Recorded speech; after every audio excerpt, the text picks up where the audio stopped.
शिवाय exam makers channel पर एक बार फिर आप सभी का स्वागत है। इससे पिछले वीडियोस में हम लोगों ने जैव प्रक्रम पर एमसीक्यूज साइंस के किए थे, जो कि बोर्ड के लिहाज से और अन्य कंपटीशन जो एग्ज़ाम्स होते हैं कॉम्पिटिटिव, उनके दृष्टि से भी बहुत ज़्यादा इम्पोर्टेंट थे। आज हम एक नया चैप्टर लेंगे जो कि बहुत ज़्यादा इम्पोर्टेंट है और सबसे ज़्यादा उसमें से क्वेश्चंस पूछे जाते हैं, मार्किंग उनकी सबसे ज़्यादा होती है। और ये चैप्टर है आपका लाइट यूनिट आपकी जो है लाइट वाली, उसमें प्रकाश का परावर्तन एवं अपवर्तन। ये चैप्टर बहुत ज़्यादा इम्पोर्टेंट है, लेंदी भी है, और इसी में से मैंने पहले कुछ प्रश्न लिए हैं। ये मेरा पार्ट 1 होगा उसका। तो इसमें आइए शुरू करते हैं हम लोग। पहले प्रश्न से जल्दी से शुरू कर लेते हैं। किसी अवतल दर्पण द्वारा बना प्रतिबिंब वस्तु के आकार के बराबर होगा यदि वस्तु फोकस व वक्रता केंद्र के बीच में हो, वक्रता केंद्र पर हो, अनंत पर हो, या दर्पण तथा फोकस के बीच में हो। इनमें से कौन सा ऑप्शन हमारा सही माना जाएगा? देखिए, जब बात हो रही है यहाँ पर अवतल दर्पण की, यहाँ क्वेश्चन में हम लोग देख रहे हैं कौन सा दर्पण है? अवतल दर्पण है। और आपको पता है कि अवतल दर्पण से 6 स्थितियों में प्रतिबिंब बनता है। ठीक है, एक पहली स्थिति क्या है? अनंत पर अगर वस्तु है तो प्रतिबिंब कहाँ बनेगा? फोकस पर। अगर वस्तु अनंत और वक्रता केंद्र के बीच में रखी है, 2F के बीच में रखी हुई है, तो हमारे जो प्रतिबिंब है वो 2F और F के बीच में चला जाएगा, है ना, यानी वक्रता केंद्र और फोकस के बीच में आ जाएगा। यदि वस्तु वक्रता केंद्र पे रखी है तो प्रतिबिंब भी वक्रता केंद्र पर ही बनेगा। और ऐसी स्थिति में जो प्रतिबिंब बनता है वो हमेशा वस्तु के आकार के बराबर होगा। यानी वस्तु अगर फोकस वक्रता केंद्र के बीच में रखी है तो प्रतिबिंब वक्रता केंद्र के बाहर जाएगा, लेकिन वस्तु से बड़ा हो जाएगा। वक्रता केंद्र पर रखी है तब हमारी वस्तु के आकार के बराबर, क्योंकि वस्तु भी वक्रता केंद्र पर है और प्रतिबिंब भी वक्रता केंद्र पर बनेगा, दोनों काम होंगे, है ना, एक ही पॉइंट पर।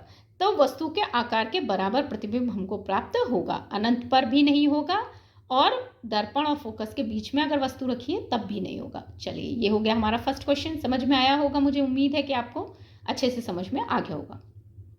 चलिए दूसरे प्रश्न की तरफ चलते हैं। दूसरा प्रश्न कहता है कि उत्तल दर्पण से बना प्रतिबिंब कैसा होता है? वास्तविक होता है, आभासी अथवा वास्तविक कैसा भी हो सकता है, सदैव आभासी होता है, उल्टा तथा छोटा होता है। ठीक है, तो देखिए उत्तल दर्पण की बात हो रही है यहाँ पर, और उत्तल दर्पण से जो बनने वाले प्रतिबिंब होते हैं वो किसी भी स्थिति में वास्तविक नहीं होते, हमने पढ़ा हुआ है। ठीक है, अवतल दर्पण से 6 स्थितियों में प्रतिबिंब बनता है। 5 स्थितियों में हमारा प्रतिबिंब कैसा होता है? वास्तविक होता है, और एक स्थिति में प्रतिबिंब आभासी होता है। लेकिन उत्तल दर्पण से कभी भी वास्तविक प्रतिबिंब नहीं बनते। ये आप ध्यान में बांध लीजिए, अपना ये कह लीजिए कि गांठ बांध लीजिए इस बात के लिए कि उत्तल दर्पण से कभी वास्तविक मिलेगा ही नहीं। ठीक, अच्छा, आभासी अथवा वास्तविक कैसा भी हो सकता है? नहीं साहब, बिल्कुल नहीं, वास्तविक शब्द तो आएगा ही नहीं इसमें। उल्टा और छोटा नहीं साहब, छोटा मिलता है बट उल्टा तो वास्तविक प्रतिबिंब भी होते हैं, और वास्तविक प्रतिबिंब बनेगा ही नहीं। ठीक है, कैसा बनेगा? सदैव आभासी। ठीक है, कैसा बनेगा? सदैव आभासी। चलिए तीसरा क्वेश्चन देखते हैं जल्दी से। किसी उत्तल लेंस द्वारा प्रतिबिंब जो बनता है वो आभासी होगा यदि वस्तु अनंत पर हो, वस्तु फोकस पर हो, वस्तु F और 2F के बीच में हो, वस्तु फोकस और प्रकाशिक केंद्र के बीच में हो। देखिए साहब, यहाँ पर एक चीज समझिए, उत्तल लेंस की बात हो रही है। सबसे पहले क्वेश्चन में ये ढूंढिए लेंस कौन सा है। अगर दर्पण है तो दर्पण कौन सा है। ठीक है, और वो कह रहे हैं उत्तल लेंस से प्रतिबिंब कैसा बन रहा है? आभासी बन रहा है। अभी उत्तल लेंस अवतल दर्पण की तरह होता है। जैसे अवतल दर्पण में 6 स्थितियां होती हैं, वैसे उत्तल लेंस में 6 स्थितियां होती हैं। तो इस हिसाब से 6 में से 5 स्थितियों में वास्तविक प्रतिबिंब बनता है। एक स्थिति केवल ऐसी है जिसमें कि आभासी प्रतिबिंब बनता है, और मेरे ख्याल से वो मैंने इतना अच्छे से आपको रटाया हुआ है तो आपको याद होना चाहिए, अच्छे से पता होना चाहिए कि वस्तु अनंत पर हो। नहीं साहब, वस्तु अनंत पे होगी तो कैसे होगा? आभासी। अनंत पर तो वस्तु होगी तो फोकस पर प्रकाश किरणें काटेंगी तो वास्तविक प्रतिबिंब बनेगा। आभासी कब बनता है? जब प्रकाश किरणें वास्तव में नहीं काट रही, केवल ऐसा लग रहा है कि काटेंगी। तो ऐसा कब होगा? वस्तु फोकस पर होगी तब होगा? नहीं साहब, तब भी नहीं होगा। वस्तु F और 2F के बीच में होगी? नहीं जी, तब भी नहीं होगा। कब होगा? जब वस्तु फोकस और प्रकाशिक केंद्र के बीच में होगी। अगर वस्तु फोकस और प्रकाशिक केंद्र के बीच में है तो आपको पता है कि जैसे ये फोकस है तो बीच में अगर हमारी वस्तु है तो एक प्रकाश किरण ऐसे चली गई, एक प्रकाश किरण प्रकाशिक केंद्र से सीधी चली गई, ये यहाँ मिलेंगी नहीं, पीछे जाकर मिलेंगी और पीछे जाकर के हम इनको मिलाकर देखेंगे। ठीक है भाई, तो ये हमारा जो है इस तरह से बनेगा। चलिए आगे बढ़ जाते हैं हम लोग। गोलीय दर्पण की वक्रता त्रिज्या r और फोकस दूरी में संबंध होता है। फोकस दूरी f और वक्रता त्रिज्या r में क्या संबंध होता है भाई? f इक्वल्स टू r होता है? नहीं जी, आप सबको पता है कि फोकस दूरी वक्रता त्रिज्या की आधी होती है और वक्रता त्रिज्या फोकस दूरी की दुगनी होती है, यानी r इक्वल्स टू होता है 2f। और अगर ऐसा है तो f बराबर क्या होना चाहिए? r/2 होना चाहिए या नहीं होना चाहिए? ठीक है कि नहीं?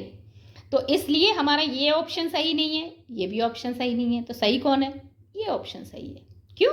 क्योंकि f इक्वल्स टू r/2 दिख रहा है यहाँ पर। ठीक है कि नहीं? तो ये बहुत सिंपल है क्वेश्चन, ऐसा नहीं है कि आपको दिखने में टफ लगते हैं, बट लेकिन अगर आप इन्हें अच्छे से एक बार ध्यान से पढ़ लोगे ना, ठीक है, तो एक दो बार आपने रिपीट कर लिया और अच्छे से समझ लिया इनको, है ना, तो आपको इस तरह के क्वेश्चंस की हैबिट हो जाएगी, अच्छे से इनकी प्रैक्टिस हो जाएगी और आप इन्हें कर पाएंगे। तो ये प्रैक्टिस सेट है आपका। चलिए उसके बाद नेक्स्ट आता है आपका, एक उत्तल दर्पण की जो फोकस दूरी है वो आपको 15 सेंटीमीटर दी है। ठीक है, एक उत्तल दर्पण की फोकस दूरी 15 सेंटीमीटर है, उसकी वक्रता त्रिज्या होगी। उसकी वक्रता त्रिज्या कितनी होगी? चलिए 35 सेंटीमीटर होगी, 30 सेंटीमीटर होगी, 25 सेंटीमीटर होगी या 15 सेंटीमीटर होगी? तो कितनी होगी? देखिए साहब, f गिवन है आपको 15, ठीक, और आप जानते हैं r कितना होता है? 2f होता है ना, यानी 2 गुणा 15। अब मुझे जल्दी से बता दो 2 गुणा 15 कितना आता है? 2 इंटू 15 अगर मैं करती हूँ तो कितना आंसर आएगा? 30 सेंटीमीटर। कितना आंसर आएगा भाई? 30 सेंटीमीटर। क्लियर है? चलिए आगे बढ़ते हैं। 6th क्वेश्चन है, एक लेंस को पुस्तक के पृष्ठ पर रखकर थोड़ा ऊपर उठने से अक्षर बड़े दिखाई देते हैं, तो पुस्तक लेंस से कितनी दूरी पर होगी? f दूरी पर होगी, 2f दूरी पर होगी, अनंत दूरी पर होगी या प्रकाशिक केंद्र और फोकस के बीच में होगी? देखिए यहाँ पर पहले तो ये समझो, यहाँ लेंस नहीं दिया कि कौन सा लेंस है ना, यहाँ पे ये देख रहे हैं आप, इसमें ये नहीं दिया है कि कौन सा लेंस है, लेकिन समझदारी वाली बात है, अवतल लेंस से कभी भी बड़ा प्रतिबिंब तो दिखाई देगा ही नहीं ना। अगर अक्षर बड़े दिखाई दे रहे हैं इसका मतलब अवतल तो हो ही नहीं सकता, क्योंकि अवतल से हमेशा प्रतिबिंब छोटा ही बनेगा। तो ये लेंस निश्चित रूप से कौन सा लेंस होगा? ये उत्तल लेंस होगा। अब बात आ गई उत्तल लेंस की, तो उत्तल लेंस में भाई 5 स्थितियों में वास्तविक प्रतिबिंब मिलते हैं, एक स्थिति में आभासी प्रतिबिंब मिलता है, और वही प्रतिबिंब ऐसा होता है जो वस्तु से बहुत बड़ा प्रतिबिंब बनता है। ठीक है, तो वो कब होता है? f दूरी पर रखी हो वस्तु तब? नहीं साहब, तब नहीं होता है ना, तब तो अनंत पर प्रतिबिंब बनेगा ना, और अनंत तो बहुत ज्यादा दूरी हो गई। चलिए 2f दूरी पर होगा तब? नहीं, 2f पर अगर रखी है वस्तु तो प्रतिबिंब भी उतना ही बड़ा बनता है, बराबर बनेगा। अनंत दूरी पर, अनंत दूरी फिर आ गई भाई, अनंत दूरी पर रखी वस्तु तो बहुत बहुत दूर हो जाएगी, है ना। तो हमारी वस्तु, हमारी पुस्तक कहाँ रखी हुई है? लेंस से, प्रकाशिक लेंस के प्रकाशिक केंद्र और फोकस के बीच में रखी होगी। आगे समझ में? चलिए आगे बढ़ते हैं। नेक्स्ट क्वेश्चन है, उत्तल लेंस से समान आकार का प्रतिबिंब बनाने के लिए लेंस के मुख्य अक्ष पर वस्तु को रखना होगा। उत्तल लेंस से समान आकार का प्रतिबिंब बनाने के लिए, देखिए समान आकार की फिर से बात आ रही है ना, उत्तल लेंस से समान आकार। तो जब बात आ रही है समान आकार की, तो मुख्य अक्ष से कितनी दूरी पर हमें रखना पड़ेगा? देखिए लेंस की पहली बात तो ये समझिए, समान आकार कब मिलता है? जब वस्तु कहाँ रखी हो? 2f पर रखी हो। 2f मतलब वक्रता केंद्र, 2f मतलब वक्रता केंद्र। ठीक है, तो 2f यानी फोकस दूरी का दुगना। तो क्या लेंस की फोकस दूरी वाला आंसर ऑप्शन ठीक होगा? नहीं होगा ना, क्योंकि 2f देखना है हमें, अनंत भी नहीं आएगा। ये कह रहे हैं लेंस की फोकस दूरी से दुगनी दूरी पे, हाँ जी यही आएगा। और लेंस की फोकस दूरी से आधी दूरी पर ये भी नहीं आएगा, क्योंकि फोकस दूरी से आधी दूरी को हम वक्रता त्रिज्या कहेंगे ही नहीं, है ना। वक्रता त्रिज्या कब कही जाएगी? जब लेंस की फोकस दूरी से दुगनी दूरी हो तो वक्रता केंद्र पर हमारा जो है वस्तु भी होगी और प्रतिबिंब भी होगा। चलिए, और समान आकार के होंगे। आगे बढ़ जाते हैं। नेक्स्ट क्वेश्चन आ रहा है आपका 8th क्वेश्चन। एक व्यक्ति दर्पण में अपना सीधा तथा बड़ा प्रतिबिंब देखा है। एक व्यक्ति ने दर्पण में, यहाँ पर ने लगा लीजिए, एक व्यक्ति ने दर्पण में अपना सीधा और बड़ा प्रतिबिंब देखा है, तो वो दर्पण कौन सा होगा? देखो ध्यान दो, कैसा प्रतिबिंब दिख रहा है उसको? सीधा और बड़ा। सीधा दिख रहा है और बड़ा दिख रहा है ना। अब पहली बात तो देखो बेटा, सीधा दिख रहा है तो सीधा प्रतिबिंब तो हमको समतल में भी मिलता है, समझ रहे हो? समतल में भी मिलता है और किस में मिलता है? उत्तल में सीधा प्रतिबिंब मिलता है। अवतल में 5 स्थितियों में उल्टा प्रतिबिंब होता है, एक स्थिति में सीधा मिलता है। लेकिन यहाँ एक और शब्द आ रहा है, बड़ा। तो सब उत्तल दर्पण से सीधा तो मिलता है लेकिन बड़ा नहीं मिलता, छोटा मिलता है। उत्तल दर्पण कैसा प्रतिबिंब देता है? सीधा और छोटा। ठीक है। अब अगर बात करें अब समतल दर्पण की, तो सीधा देता है लेकिन बराबर देता है, जिसका प्रतिबिंब कैसा होता है? बराबर। जितनी बड़ी वस्तु उतना बड़ा प्रतिबिंब। तो हमारा कौन सा है जो सीधा देगा और बड़ा देगा? वो देगा अवतल दर्पण। तो ना तो समतल दर्पण सही है, ना हमारा उत्तल दर्पण सही है, और कोई भी तो शब्द ही नहीं आ रहा है, ये तो कोई ऑप्शन ही नहीं बन रहा हमारा। आ रहा है समझ में? तो यहाँ ऑप्शन कौन सा सही है आपका? अवतल दर्पण सही है। चलिए आगे बढ़ते हैं। किसी वस्तु का प्रतिबिंब पर्दे पर प्राप्त करने के लिए चाहिए ए ऑप्शन, उत्तल दर्पण अथवा उत्तल लेंस, अवतल दर्पण अथवा अवतल लेंस, अवतल दर्पण अथवा उत्तल लेंस, उत्तल दर्पण अथवा अवतल लेंस। देखो मेरे बच्चों, वस्तु का प्रतिबिंब अगर पर्दे पर प्राप्त करना है तो ऑलवेज रिमेंबर कि पर्दे पर प्रतिबिंब हमको केवल तब मिलता है जब प्रतिबिंब वास्तविक हो। अगर प्रतिबिंब आभासी है तो पर्दे पर दिखाई नहीं देगा। ये मैंने बात आपको पहले भी बताई थी। ठीक है। तो अब कौन कौन से हमारे दर्पण और लेंस हैं जो वास्तविक प्रतिबिंब बनाते हैं? क्योंकि जो वास्तविक प्रतिबिंब बनाएगा केवल वही पर्दे पर एक इमेज बना सकता है, पर्दे पर प्रतिबिंब दे सकता है, बाकी कोई अन्य नहीं दे पाएगा। तो उत्तल दर्पण बिल्कुल नहीं दे सकता। हाँ, उत्तल लेंस दे सकता है लेकिन उत्तल दर्पण नहीं दे सकता, इसलिए ये ऑप्शन तो गलत हो गया। इसमें उत्तल दर्पण जो है उससे कभी भी पर्दे पर प्रतिबिंब नहीं मिलेगा, क्योंकि उससे आभासी प्रतिबिंब प्राप्त होते हैं। अवतल दर्पण, हाँ जी, अवतल दर्पण से वास्तविक मिलता है लेकिन अवतल लेंस से नहीं मिलता यहाँ पर, इसलिए ये ऑप्शन भी गलत है। ठीक है। अवतल दर्पण से मिलता है हमको वास्तविक, लेकिन अवतल लेंस से नहीं मिलता, इसलिए ये ऑप्शन गलत हो गया। अवतल दर्पण तथा उत्तल लेंस, हाँ जी, अवतल दर्पण से भी वास्तविक मिलता है, उत्तल लेंस से भी वास्तविक मिलता है, इसका मतलब इस ऑप्शन को हम सही मान सकते हैं। और उत्तल दर्पण अथवा अवतल लेंस, फिर आ गया उत्तल दर्पण नहीं बनाता है, इसीलिए हमारा ये ऑप्शन भी गलत है, और अवतल लेंस भी नहीं बनाता है। ठीक है, दोनों में से कोई भी नहीं है जो वास्तविक प्रतिबिंब बनाता हो, तो हमारा 3rd ऑप्शन यहाँ पर सही है। चलिए नेक्स्ट क्वेश्चन। कांच का अपवर्तनांक अधिकतम होता है लाल रंग के लिए, बैंगनी रंग के लिए, हरे रंग के लिए या पीले रंग के लिए? तो मुझे जल्दी से बताइए आप, कांच का अपवर्तनांक किसके लिए अधिकतम होता है? मेरे ख्याल से मेरे सारे बच्चों को ये बहुत अच्छे से पता है कि कांच का, क्योंकि मैंने पढ़ाया हुआ है आपको, कांच का जो अपवर्तनांक है वो किसके लिए सबसे ज़्यादा होगा? कौन सा हमारा ऐसा कह लीजिए कौन सा हमारा जो रंग है उसके लिए अपवर्तनांक अधिक होता है। ठीक है, तो हमने इसके ऊपर पूरी एक टेबल भी बनाई हुई थी, और उस टेबल को अगर आप कहेंगे तो मैं आपको फिर से समझा दूंगी बाद में। तो यहाँ पर अपवर्तनांक के लिए याद होगा, मैंने आपको एक तरीका बताया था कि कभी भी इस तरह के प्रश्न हो तो आप कैसे हल कर सकती हैं, उन्हें कैसे कर पाएंगे। आपको मैंने बताया था कि जो आपका n होता है अपवर्तनांक, मान लीजिए, तो n इक्वल टू c/v होता है, यानी n v के क्या है? इन्वर्सली प्रोपोर्शनल है। ठीक है, और जो v होता है, v क्या है? हमारी वेलोसिटी है, चाल है, और जो चाल होती है वो इक्वल्स टू होती है f लैम्डा के। लैम्डा क्या है? तरंग दैर्ध्य है। अब यानी तरंग दैर्ध्य बढ़ेगी तो चाल बढ़ेगी, चाल बढ़ेगी तो अपवर्तनांक घटेगा, अगर तरंग दैर्ध्य घटेगी तो चाल घटेगी। चाल घटेगी तो अपवर्तनांक बढ़ेगा। हमको अधिकतम बताना है यानी बढ़ा हुआ बताना है, यानी हमको तरंग दैर्ध्य कम चाहिए। और सबसे कम तरंग दैर्ध्य इन चारों ऑप्शंस में से किसकी है? इन चारों ऑप्शंस में से सबसे कम तरंग दैर्ध्य बैंगनी रंग की है।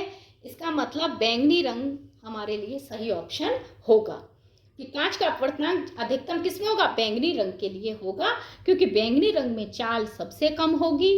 ठीक है, क्योंकि उसकी तरंग दैर्ध्य सबसे कम है, लगभग 400 नैनोमीटर या कहिए 4000 एंगस्ट्रॉम। ये मैं आपको पहले भी बता चुकी हूँ, लगभग इतना होता है बैंगनी रंग का तरंग दैर्ध्य।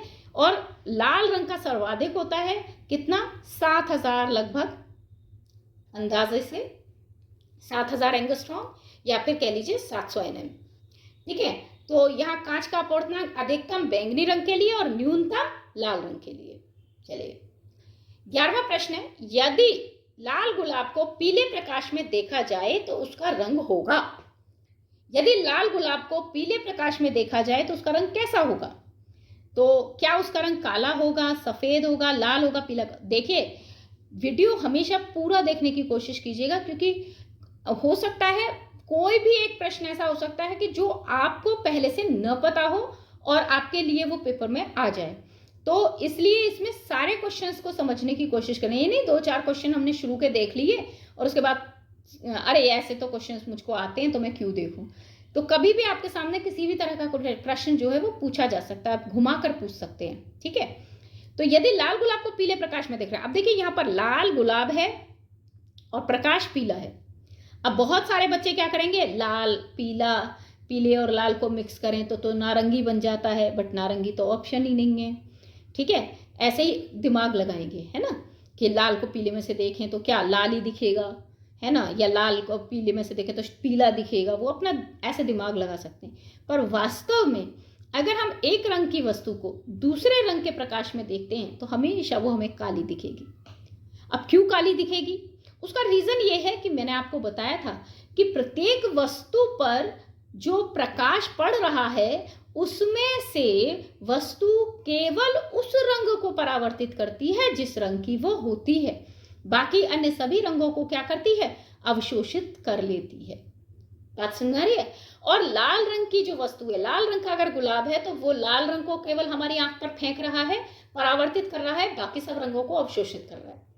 तो नॉर्मल लाइट में हमको वो लाल दिखेगा।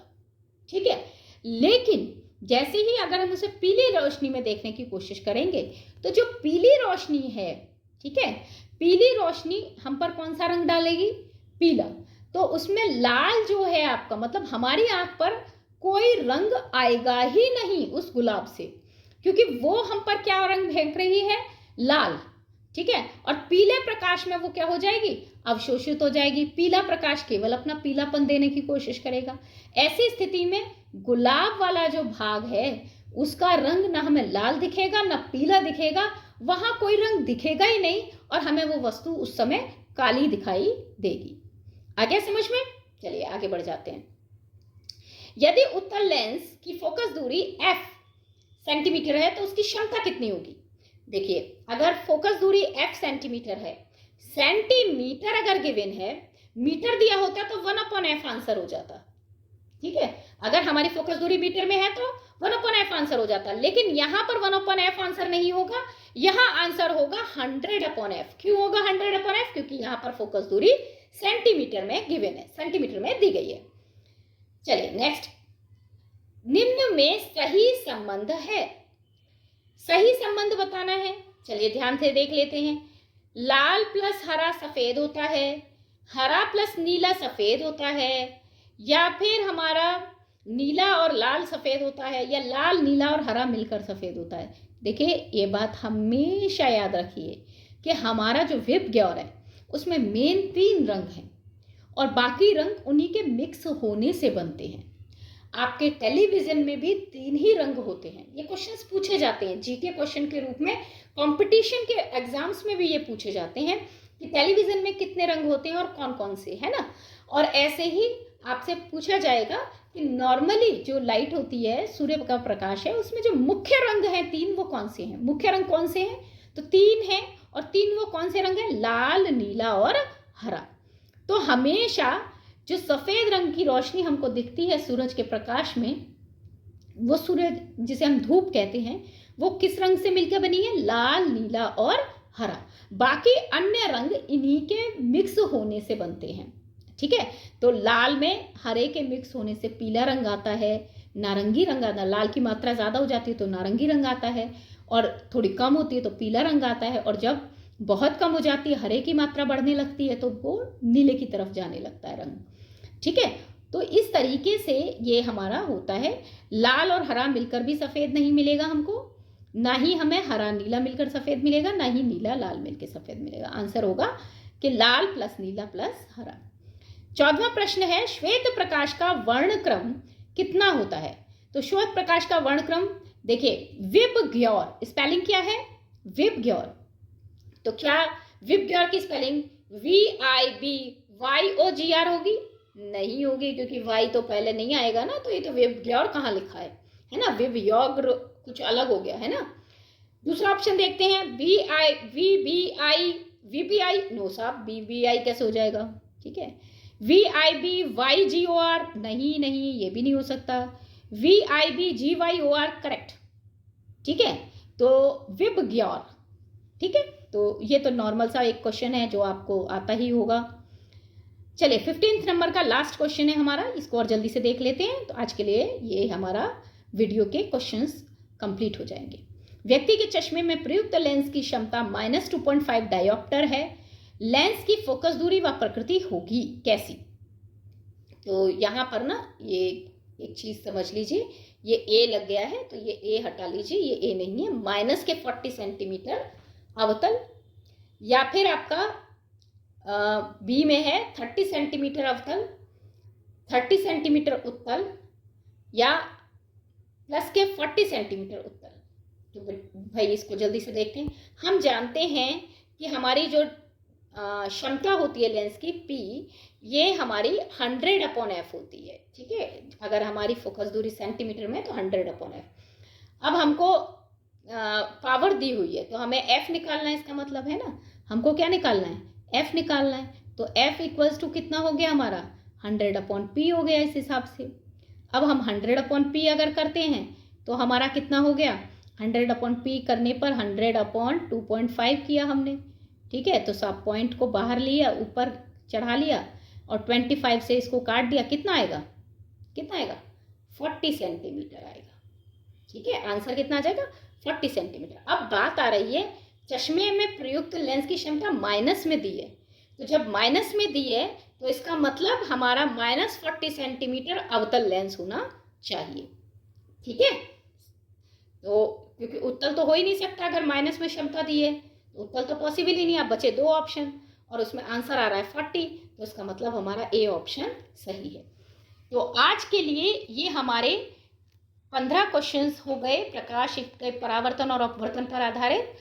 हम इस पर अन्य प्रश्न और करेंगे, क्योंकि इसमें से बहुत सारे प्रश्न हैं जो पूछे जाते हैं, और वो बोर्ड एग्जाम्स में भी इम्पोर्टेंट है और कंपटीशन एग्जाम्स में भी इम्पोर्टेंट है। ठीक है, अलग अलग बहुत सारे जो कंपटीशन एग्जाम्स होते हैं, चाहे वो पुलिस भर्ती हो, चाहे रेलवे भर्ती हो, या फिर आपके हायर जो आपके PCS IAS की भर्ती होती है, उनमें भी 10th तक का जनरल साइंस सभी जगह पूछा जाता है। तो उसमें ये बहुत महत्वपूर्ण प्रश्न है जो मैं आपको करवा रही हूँ। तो उम्मीद है आपको ये क्वेश्चन समझ में आ गए हैं। अब आप इन्हें अच्छे से बार बार समझ लीजिए, अच्छे से कंठस्थ कर लीजिए, इनका अभ्यास कर लीजिए। इसी तरह के अन्य प्रश्नों को करने की कोशिश कीजिए। मैं नेक्स्ट वीडियो में आप लोगों को कल फिर अन्य ऐसे ही क्वेश्चंस लेकर आऊँगी प्रकाश का परावर्तन और अपवर्तन के। ठीक है, और कल मैं कोशिश करूँगी कि ये वीडियो आपको मैं 8 बजे तक ही अपलोड कर दूँ। चलिए आज के लिए इतना ही। Thank you so much.